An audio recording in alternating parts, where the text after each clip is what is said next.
নসিব করো মদিনা লা ইলাহা ইল্লাল্লাহ লা ইলাহা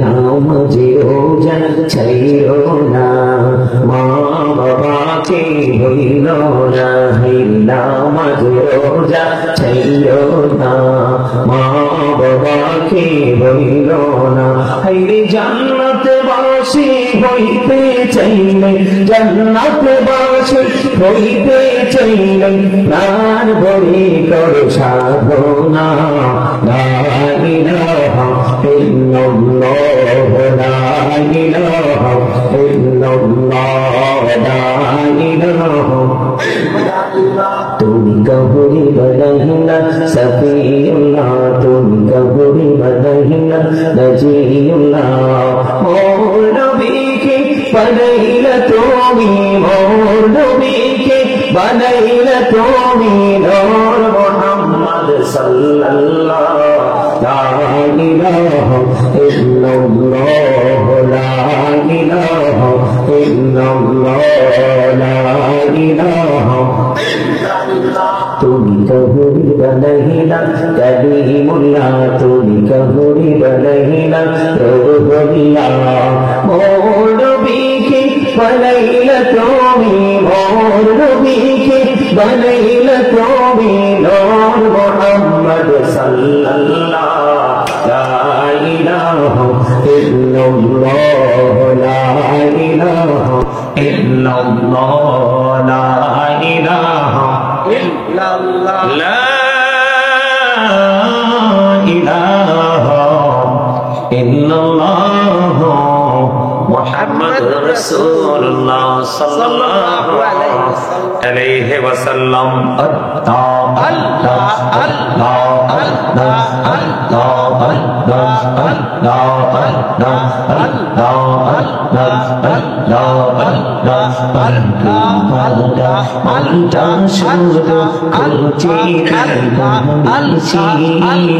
কেমন করে বলবো দয়াল কেমন করে বলবো দয়াল তোমায় ভালোবাসি আল্লাহ আল্লাহ আল্লাহ আল্লাহ আল্লাহ আল্লাহ মাশাআল্লাহ আল্লাহ আল্লাহ আল্লাহ আল্লাহ আল্লাহ বড়ই মিঠু এই তো ভালোবাসা আওয়ালা খেরে অবগ তোমায় আওয়ালা খেরে অবগ তোমায় এই তো মনে আশা আল্লাহ আল্লাহ আল্লাহ আল্লাহ আল্লাহ আল্লাহ আল্লাহ আল্লাহ আল্লাহ আল্লাহ আল্লাহ আল্লাহ আল্লাহ আল্লাহ তুমি বড়ই মিঠু এই তো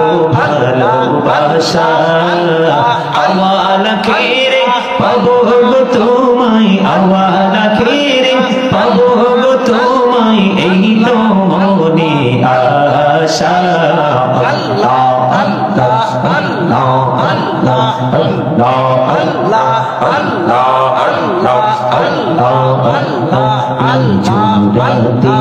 একলা যখন ভাবি তোমায় নিয়ে হৃদয়টাকে শীতল করি হৃদয়টাকে শীতল করি চোখের জল দিয়ে আল্লাহ আল্লাহ আল্লাহ আল্লাহ মাশাআল্লাহ আল্লাহ আল্লাহ আল্লাহ আল্লাহ আল্লাহ আল্লাহ আল্লাহ আল্লাহ আল্লাহ আল্লাহ আল্লাহ আল্লাহ আল্লাহ আল্লাহ মিঠে এত মধু আল্লাহ মিঠে এত মধু জাহানি তো আগির দয়া জাহানি তো আগে যতই যাবি নামটি তোমার যতই যাবি নামটি তোমার ততই মধুর লাগে দয়া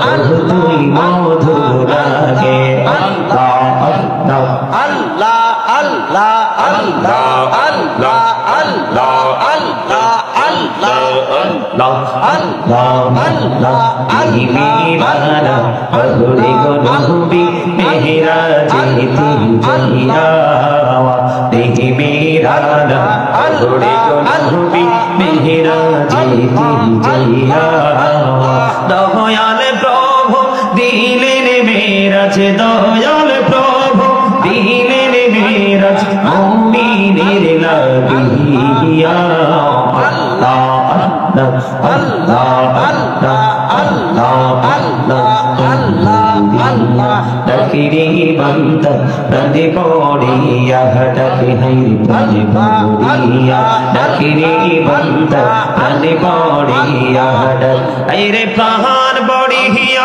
ডাকিলে রে বান্দা প্রাণে পড়িয়া ডাকিলে রে বান্দা গুনাহ করব আল্লাহ আল্লাহ আল্লাহ আল্লাহ আল্লাহ আল্লাহ আল্লাহ আল্লাহ আল্লাহ আল্লাহ মাশাআল্লাহ আল্লাহ আল্লাহ আল্লাহ আল্লাহ আল্লাহ জীবনিয়া করসিরে গোনা জীবনিয়া করসিরে গোনা ক্ষমা করে দাও দয়াল ক্ষমা করে দাও আইরে গোনা গোলে ক্ষমা করিয়া গোনা গোলে ক্ষমা করিয়া কবুল করি নাও দয়াল কবুল করি নাও আল্লাহ আল্লাহ আল্লাহ আল্লাহ আল্লাহ আল্লাহ আল্লাহ আল্লাহ আল্লাহ বলো বিহার মাঝে আল্লাহ বলো বিহার মাঝে কিসের করো খেলা পিছের দিকে চাইয়া দেখো পিছের দিকে চাইয়া দেখো ডুবে যাই তোর বেলারে আল্লাহ আল্লাহ আল্লাহ আল্লাহ আল্লাহ আল্লাহ দেখা হইলেন আল্লাহর ওলি রাসূল আজম নাম চার শোনে বেলায়াতের আলোয় ভরলো বেলায়াতের আলোয় ভরলো আকি ভূমি বাগদাদ আল্লাহ আল্লাহ আল্লাহ আল্লাহ আল্লাহ আল্লাহ আল্লাহ আল্লাহ আল্লাহ আল্লাহ আল্লাহ দেখা হইলেন আল্লাহর ওলি শাহজালাল নাম যার শোনে সুরে মহানদী পারে হয়ে যায় সুরে মহানদী পারে হয়ে যায় বিছানা যার আল্লাহ আল্লাহ আল্লাহ আল্লাহ আল্লাহ আল্লাহ আল্লাহ ইলাহা ইল্লাল্লাহ মুহাম্মাদুর রাসূলুল্লাহ সাল্লাল্লাহু আলাইহি ওয়াসাল্লাম।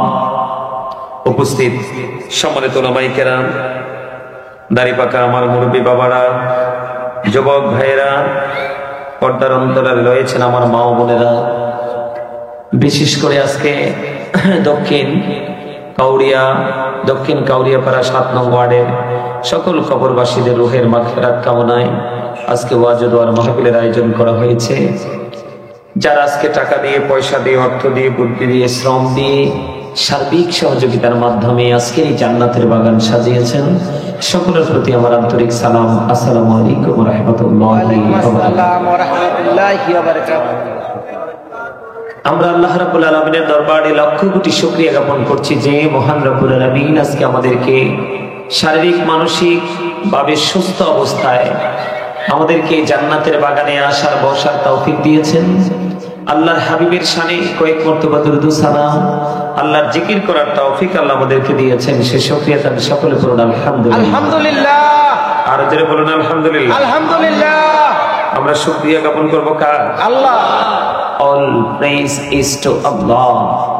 সমস্ত প্রশংসা আল্লাহ, আল্লাহর জন্য। লাভ ফর আল্লাহ, ভালোবাসাও, হেট ফর আল্লাহ, ঘৃণাও, হুব্বা ফিল্লাহ ওয়াল বুগদা ফিল্লাহ। Love for Allah and hate for Allah. আমরা এই জায়গাটাকে ভালোবাসবো আল্লাহর জন্য, আবার গানের আসর, মদের আসর, নষ্ট মানুষের পরিবেশটাকে আমরা ঘৃণা করব, সেটাও আল্লাহর জন্য। কথা কি বুঝতে পারছেন? আপনারা যদিও মানুষ কম, কি আপনারা যদিও মানুষ কম, কিন্তু আপনাদের জিকির করার ধরন, এই যে আমার ভাই চশমাওয়ালা, এই যে উনি, থ্যাংক ইউ, ওনার জিকির করার ধরন ছিল অত্যন্ত স্মার্ট এবং প্রেমময়। ওনার জিকিরের মধ্যে মনে হয়েছে যে উনি নিজেকে হারিয়ে ফেলেছে। ওমা সুবহানাল্লাহ বলবেন না? কি মেম্বার সাহেব খেয়াল করছেন? এত চমৎকার ওনার জিকিরের ধরন। ওনার জিকিরটা দেখে আমার রাসূলের একটা হাদিস মনে পড়ছে। আল্লাহ রাসূল বলেছেন, তোমরা যখন জিকির করো এমন ভাবে জিকির করো লোকে দেখলে যেন পাগল বলে। সুবহানাল্লাহ বলে না কেন? লোকে দেখলে যেন কি বলে? পাগল বলে। কেন? এই যে দেখেন, আমি এক্সাম্পল, সামনে তো এটা ছাড়ার কিছুই নাই, এটা একটা টিস্যু, কি আপনাদের জন্য শিক্ষা, এগুলো ওয়াজ। এই যে টিস্যুটা আমি নিলাম, কি নিলাম? এই যে দেখেন, এখানে একটু ঘাম আছে। ঘাম মানে কি? আমার জন্য ময়লা। কি করতেছি আমি? আমার কথা বলেন না কেন? পরিষ্কার করতেছি। কি করতেছি? মুছতেছি বা পরিষ্কার করতেছি বা ক্লিন করতেছি, যেটাই করতেছি, একটা করতেছি তো। আমি কি করলাম? এখান থেকে টিস্যু নিয়ে ময়লা পরিষ্কার করে ফেলে দিলাম, শেষ। ঠিক তেমনি আমার রাসূল বলেছেন, যখন কোন মানুষ আল্লাহ রাসূলের প্রেমে পাগল হয়ে যখন জিকির করতে থাকে, তখন আমি যেমন টিস্যু দিয়ে ময়লা পরিষ্কার করে ফেলে দিয়েছি, জিকিরের কারণে ঠিক তেমনি ভাবে মানুষের মনের ঘরের ময়লা দূর হয়ে যায়। সুবহানাল্লাহ। জিকির মানুষের হৃদয়ের ঘরের ময়লাটাকে কি করে দেয়? দূর করে দেয়, ক্লিন করে দেয়। সুবহানাল্লাহ বলেন। সুবহানাল্লাহ। জিকির করা সবার নসিবে জোটে না, কারণ Zika is the heart medicine, এটা সায়েন্টিফিকদের বক্তব্য। কথা শোনো, বসতে এখানে মন দিয়ে কথা শুনতে হবে। তোমরা যদি অন্য চিন্তা করো তাহলে আলোচনা শুনে মজা পাবা না। জিকা ইজ দ্য হার্ড মেডিসিন, সায়েন্টিফিকদের বক্তব্য হলো জিকির হলো হার্টের ঔষধ। আমার সুবহানাল্লাহ কম না কেন? শুধু সুবহানাল্লাহ বলবেন, আলহামদুলিল্লাহ বলবেন, অন্য কিছু যদি মাথায় না ধরে সুবহানাল্লাহ বলে ফেলবেন। কারণ আপনারা যারা আমরা এখানে এসেছি সবাই জান্নাতের মেহমান, রাসূলের হাদিস। আমরা সবাই কি জান্নাতের মেহমান। আপনার বাড়িতে দুপুরে আসলে মেহমান, গেস্ট আসলে তাদেরকে লাঞ্চ করাতে হয় না? কথা বলেন না কেন? লাঞ্চ করাতে হয় কি হয় না? সকালে যদি আপনার বাড়িতে মর্নিং টাইম যেটা, সেই টাইমে যদি আপনার বাড়িতে কোনো গেস্ট আছে তাদেরকে ব্রেকফাস্ট করাতে হয় না? আপনি যখন রাতের বেলা কোনো গেস্ট আছে তাদেরকে কি রাতে ডিনার করাতে হয় না? অবশ্যই করাতে হয়। ঠিক আমরা যারা আজকের এই জান্নাতের বাগানে এসেছি রাতের বেলা, আমাদের রাতের বেলার ডিনার হচ্ছে এই জান্নাতের বাগানে। সুবহানাল্লাহ। সুবহানাল্লাহ বলেন। আমরা যদি সকালে কোন এরকম বিউটিফুল প্লেস যেখানে আল্লাহর রহমত আমাদের জন্য অপেক্ষা করে, সেই বিউটিফুল প্লেস গুলোতে যখন আমরা সকালবেলা মর্নিং টাইমে আসি, তখন আমাদের রাত সকালের জন্য ব্রেকফাস্ট হয়ে যায়। আমি একটু ব্যাখ্যা করবো, একটু এক্সপ্লেইন করবো কিভাবে হয়ে যায়। আমরা যখন দুপুরবেলা আসি তখন কি হয়ে যায়? লাঞ্চ হয়ে যায়। কিভাবে জানেন? কারণ প্রত্যেকটা পার্সন ডবল পার্সন। প্রত্যেকটা পার্সন কি? Double person. তার মানে প্রত্যেকটা মানুষই দুইটা, একটা মানুষ দুইটা। কিভাবে? এটা কিন্তু একটা দেখা যায়, একটা দেখা যায় না। যেমন আপনার আমার এই বডিটা, এটার নাম হলো কি? মানুষ। মাথা থেকে পা পর্যন্ত বডি স্ট্রাকচারটার নাম কি? মানুষ। এই মানুষটাকে আল্লাহর কোরআনের ভাষায় আল্লাহ কখনো বলেছেন নাস, আবার কখনো বলেছেন ইনসান। আর ইংলিশে যদি বলি, কখনো বলা হয় ম্যান, আবার কখনো বলা হয় পার্সন। এটা হলো এই মানুষের পরিচয়। কিন্তু এটা আসল মানুষ নয়। এই মানুষের ভিতরে আরেকটা মানুষ আছে। কি আছে? আরেকটা মানুষ আছে, যেটাকে বলা হয় আরবিতে রূহ, ইংলিশ এটাকে বলা হয় সোল, বাংলাতে এটাকে বলা হয় আত্মা। আল্লাহ বলেছেন, say the soul is the order of my Lord. আল্লাহ বলেছেন, কওলির রূহু মিন আমরি রাব্বি, first tense, present tense, future tense. তার মানে হলো একদিন আমরা ছিলাম না, আজকে আছি, আরেকদিন আমরা থাকবো না। তার মানে যেদিন ছিলাম না সেদিন দেহ এক জায়গায়, রূহ এক জায়গায়, জন্য আপনি আমি ছিলাম না। কারণ দেহ এবং রূহ দুটো মিলেই তো মানুষ হয়। এখন দেহটা এক জায়গায় বাবা মায়ের মাঝে, রূহটা আল্লাহর আরশের চারপাশে আলমে আরো হয়। আমি আপনি তো মানুষ হতে পারি না। যখন বাবা মায়ের মাধ্যমে আপনার আমার বডি যখন তৈরি হলো মায়ের উদরে, তখন রূহের জগৎ থেকে আপনার আমার রূহটাকে বডিতে ট্রান্সফার করা হলো, তখন আপনি আমি মানুষ হয়ে গেলাম, নাম হয়ে গেল আব্দুর রহিম। এক্সাম্পল জাস্ট কি হয়ে গেল? আব্দুর রহিম নামেই কিন্তু আমাদেরকে ডাকতেছে। ডাকতে ডাকতে ডাকতে ডাকতে একদিন ওই ফার্স্ট টাইম যেমন আমাদের অবস্থা যেমন ছিল, লাস্ট টাইম আমরা একদিন এমন হয়ে যাব। কেমন? যেমন একদিন যেমন দেহে রুহু আলাদা ছিল, আরেকদিন কিন্তু যেই কোনো মুহূর্তেই কিন্তু দেহ এবং রুহু দুটো আলাদা হয়ে যাবে। যেদিন আলাদা হয়ে যাবে সেদিন কিন্তু I am a dead, you are dead. আপনি আমি আমরা সবাই মৃত। কি আমি আপনাদের কি বুঝাই? তাহলে এখান থেকে আমরা কি বুঝতে পারলাম? প্রত্যেকটা পার্সন ডবল পার্সন। প্রত্যেকটা পার্সন কি? তার মানে একটা মানুষ দুইটা। কয়টা? একটা হলো তার দেহ। কি আমি আজকে গেস্ট হিসেবে এসেছি আপনাদের কাছে, মেহমান হিসেবে এসেছি, মুসাফির। আমি মুসাফির আছি এই অবস্থায়। আমি আল্লাহর কাছে দোয়া করলে আল্লাহ ডাক শুনবে, দোয়া শুনবে, কোনো শর্ত নাই। ওমা আমিন বলে না কেন? আর জোরে আর একটু মহব্বতে। দুর্বল হওয়া যাবে না। আল্লাহর কাছে দুর্বল ইমানদারের চাইতে স্ট্রং ইমানদারদেরকে আল্লাহ বেশি পছন্দ করে। আপনি আমিও তো দুর্বলদেরকে আমরা ভালোবাসিনি না। টাকার জোর, লাঠির জোর, গায়ের জোর সব যদি অ্যাডজাস্ট হয়, সারছে আমরা ওরা মাথায় করে নাচি। কথা কয় না কেন? কিন্তু আমি যদি একটু বলি আপনাদেরকে ব্যতিক্রম ভাষায়, আপনারা আমার কথাগুলো বুঝতেছেন কিনা আমি জানি না। সহজে বোঝেন? আমার কথাগুলো স্পষ্টভাবে বুঝতে পারেন? The man is poor but honest. The man is rich but characterless.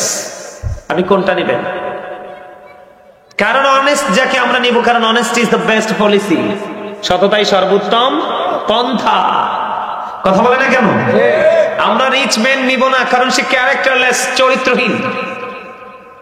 কিন্তু আমরা ফর ম্যান যাকে আমরা তাকে অ্যাকসেপ্ট করব, তাই না? কারণ তার মধ্যে কি আছে? সততা আছে। এই জন্য আমি আপনাদেরকে বলি, আমি কি বলি, আল্লাহর কাছে সবচেয়ে বড় পাওয়ারফুল পার্সন হলো স্ট্রং ইমানদার যারা, তারা। সুবহানাল্লাহ বলেন। এই জন্য বললাম, আমরা যে এতক্ষণ রোমে ছিলাম, আমাদেরকে যেটা করা হয়েছে আপ্যায়ন কর্তৃপক্ষ, ওই যে ওনার বাসায়, নামটা কি জানি,